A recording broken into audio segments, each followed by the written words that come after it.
Zulu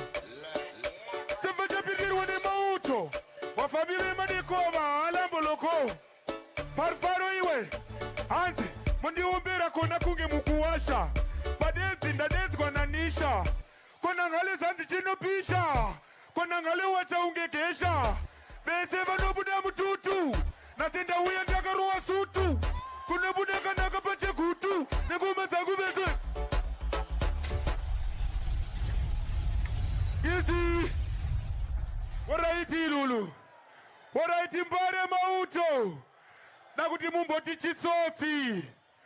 Munhu wesari munhu anoba ane nharonga ati chitsotsi Handi selector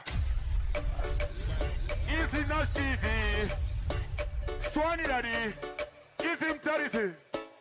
Handi Chitsotsi Chitsotsi Handi nayo Chitsotsi Bari Chitsotsi Chitsotsi Kutaura silengi vakomana Kopera kamanza mzama Sara chenji watu mwana mama Bataniza zinu zakashota Une mari iri ya kurota Batorore burongo ukokota Karawezi ya kumbaye kuzere Samunoti waiwe mabere Easy Wanai Mbare Inikasi ndikakutadzai Aiwa military yangu nemauto vanokupedzai Easy babaro Freestyle Stingray Asi Chepechepitirwa nemauto Vafambiri madikova alamboloko Easy Wacha Ndaka ndatopinda murufaro Mamwe mafanzi kunzati moro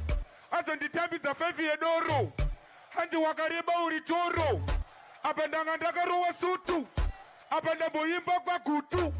Nengoma dzangu mobuda mtutu Vamwe vati kona ngale hutu Akakasepike kuyenda Vasimbisa mauto ndinotenda Tave kudzokera kujuti Saka ndaisa saluti